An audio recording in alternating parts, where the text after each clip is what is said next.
آپ اتنے سارے لوگ بیٹھے ہوئے ہیں، ایسا کوئی ضروری نہیں کہ سارے لوگ کے گھر میں اچھا کھانا موجود ہو، کوئی ضروری نہیں کہ ہم نبی کے امتی ہیں، علی کے غلام ہیں، امام حسین کے ہم ماننے اور چاہنے والے ہیں، تو ہر غلام کے ہاں کھانا اچھا بنتا ہو، کسی کی ہاں سبزی بھی بنتی ہے، کسی کی ہاں اس سے بھی اچھا کھانا بنتا ہے، کہیں بریانی بھی بنتی ہے، کہیں پلاؤ بھی بنتا ہے، کوئی غلام نمک روٹی بھی کھا کر سو جاتا ہے، لیکن اس کا مطلب نہیں کہ جو بریانی کھا رہا وہی رب کا شکر ادا کرے، نہیں، آپ کا رب کہتا ہے کہ بریانی کھانے والوں بھی شکر ادا کرو، نمک روٹی کھانے والے بھی شکر ادا کرو، تم شکر ادا کر کے تو دیکھو ہم کیسے برکت دیتے ہیں، اور تاریخ الٹ کر دیکھو، حضرت موسیٰ علیہ السلام اللہ سے بات کیا کرتے تھے، کوہ طور پر جاتے تھے، رب سے بات کرتے تھے، جب آج حضرت موسیٰ علیہ السلام کوہ طور پر گئے تو رب نے حضرت موسیٰ علیہ السلام سے کہا، موسیٰ تمہارا ایک امتی ہے جو فلاں محلے میں رہتا ہے، آج کے بعد سے وہ 80 سال تک زندہ رہے گا۔ کتنا سال تک زندہ رہے گا؟ 80 سال تک زندہ رہے گا۔ موسیٰ تم اپنے اس امتی کو میرا ایک پیغام پہنچا دو، 80 سال زندہ رہے گا، 40 سال اس کی زندگی امیری میں گزرے گی، مالداری میں گزرے گی، اور 40 سال کی زندگی غریبی میں گزرے گی، فقیری میں گزرے گی۔ موسیٰ جا کر اپنے اس امتی کو بتا دینا 40 سال امیری میں زندگی گزارنا ہے اور 40 سال غریبی میں زندگی گزارنا ہے، فیصلہ تمہارے اس امتی کو کرنا ہے کہ 40 سال جو امیری کی زندگی ہے وہ پہلے گزارے گا یا بعد میں گزارے گا، فیصلہ اس کو کرنا ہے۔ حضرت موسیٰ نے کہا، رب آج جاتے ہو اس سے پوچھ لیتے، کل کیا اس کا فیصلہ ہوگا تجھے بتا دوں گا۔ حضرت موسیٰ آئے، اپنے اس امتی سے کہا، مبارک ہو، ابھی تم کو 80 سال زندہ رہنا ہے۔ بہت خوش ہوا۔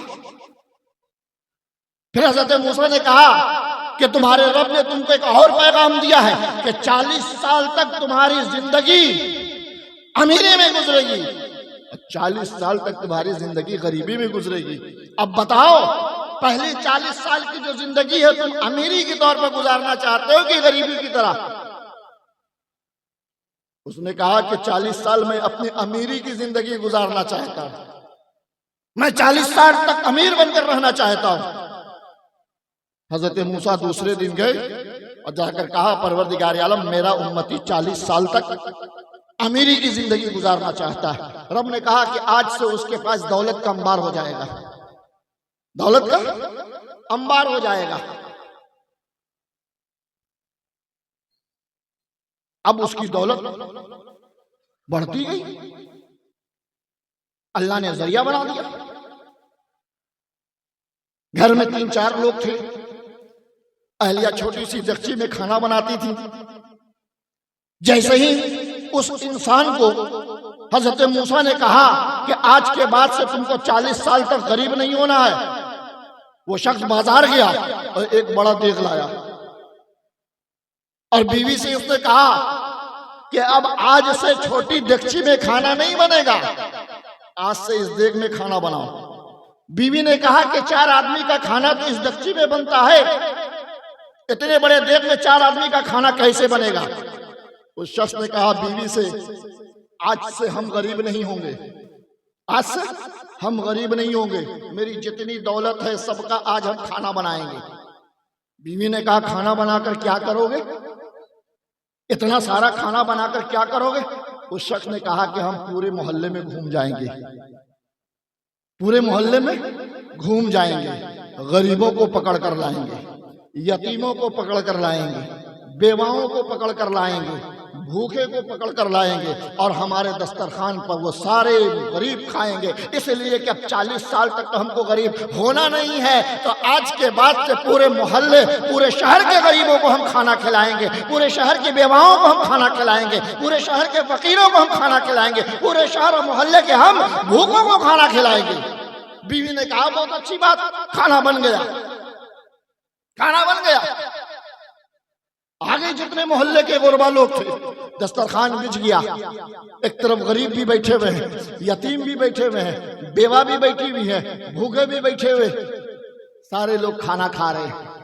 وہ کھانا کھا رہے ہیں جو غریب اپنے گھر میں نہیں کھایا تھا, وہ کھانا کھا رہے ہیں جو بیوہ اپنے گھر میں نہیں کھائی تھی, وہ کھانا کھا رہے ہیں جو یتیم اپنے گھر میں نہیں کھایا تھا, وہ کھانا کھا رہے ہیں جو بھوکے کبھی اپنے گھر میں نہیں کھائے تھے. وہ سارے بیٹھ کر مزے مزے کھانا کھا رہے تھے.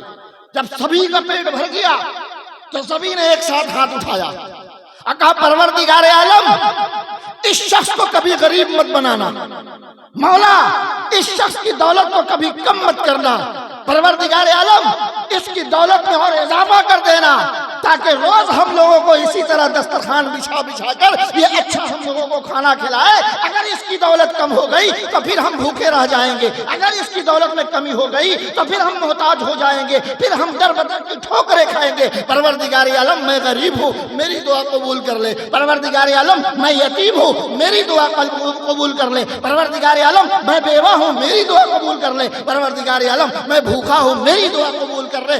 رب جب دیکھ رہا ہے کہ ایک غریب اس انسان کے لیے دعا کر رہا ہے, رب جب دیکھ رہا ہے کہ ایک فقیر اس انسان کے لیے دعا کر رہا ہے, رب جب دیکھ رہا ہے ایک بیوہ اس کے لیے دعا کر رہی ہے, تو پروردگار عالم نے اسی وقت فیصلہ کر لیا کہ میں نے تو فیصلہ یہ کیا تھا کہ 40 سال تک یہ شخص غریبی میں زندگی گزارے گا اور 40 سال تک امیری میں زندگی گزارے گا, لیکن ان بیواؤں کی دعا کو سن کر, ان یتیموں کی دعا کو سن کر, ان بھوکوں کی دعا کو سن کر رب آج فیصلہ کر رہا ہے کہ یہ شخص 80 سال تک امیر رہے گا اور اسی طرح غریبوں کو کھلاتا رہے گا. دوسرا دن ہوا, حضرت موسیٰ پہنچے. سب سے پہلے رب نے کہا موسیٰ اپنے جا کر اس امتی سے کہہ دو جس کے لیے میں نے فیصلہ کیا تھا کہ 40 سال تک غریبی میں زندگی گزارے گا, 40 سال تک امیری میں زندگی گزارے گا. یتیموں نے دعا کیا ہے اس کے حق میں, بیواؤں نے دعا کیا اس کے حق میں, بھوکوں نے دعا کیا اس کے حق میں. ہم تمام ان لوگوں کی دعا کو قبول کرتے ہوئے یہ فیصلہ کر دیا کہ اب وہ 80 سال تک غریب نہیں ہوگا تاکہ یتیموں کا پیٹ بھرتا رہے, غریبوں کا پیٹ بھرتا رہے, بھوکوں کا پیٹ بھرتا رہے, بیواؤں کا پیٹ بھرتا رہے. تو میرے دوستو, یہ جلسہ کمیٹی کے لوگوں نے صرف نہیں سجایا, اس جلسے کو سجانے میں آپ کا بھی پیسہ لگا ہے, محلے والوں کا بھی پیسہ لگا ہے, علاقے والوں کا بھی پیسہ لگا ہے, شہر والوں کا بھی پیسہ لگا ہے. آمدنی کم ہے, 500 روپے روز کماتے ہیں, 700 روپے روز کماتے ہیں, لیکن جب نبی کی ذکر کی بات آتی ہے تو 1000 روپے چندہ دیتے ہیں. یقین جانو جب نبی کے ذکر کے لیے تم نے 1000 روپے دیا تو جب حضرت موسیٰ علیہ السلام کا امتی مالدار ہو سکتا ہے تو جو پیغمبروں کے سردار ہیں ہمارے اور آپ کے نبی, یقیناً اگر آپ نے سچے دل سے دیا ہے, کار خیر میں دیا ہے, یا غریبوں کی مدد کیا ہے, یا غریبوں کو کھانا کھلایا, یتیموں کو کھانا کھلایا, یقیناً آپ کے کاروبار میں, آپ کے گھر میں رب کائنات دگنی تگنی برکت عطا کرے گا. چونکہ جلسہ ایک بار جب ہو جاتا ہے, ایک بار جب جلسہ شروع ہو جاتا ہے تو ناچاہ کے بھی بند نہیں کر پاتے لوگ. کمیٹی والے کبھی کبھی تھک جاتے, لیکن اس تھکاوٹ کو رب دور کر دیتا ہے اور پھر ایک جوش ابھر کر آتا ہے, نہیں جلسہ بند نہیں ہوگا. پھر وہ چند بچے لگ جاتے ہیں محنت میں اور جلسہ پھر کامیاب ہو جاتا ہے. اتنی ٹھنڈک میں لوگوں کا آنا, اس کا مطلب یہ ہے کہ آپ کا جلسہ مقبول بارگاہ, مقبول بارگاہ, اس لیے کہ یہ جلسہ جو سجا ہوا ہے ایک اولاد غوث کے نام پر سجا ہوا ہے. ذکر ان کا ہو رہا ہے, ان کے آباء و اجداد کا ہو رہا ہے, ان کے خاندان والوں کا ہو رہا ہے. تو جو لوگ ذکر کرنے آئے ہیں اور جو لوگ ذکر سننے آئے ہیں, یہ دونوں لوگوں کو رب کائنات قبول کر لے گا اور ان کی جائز دلی تمناؤں کو پوری کر لے گا. کیونکہ زیادہ وقت ہمیں لینا نہیں ہے,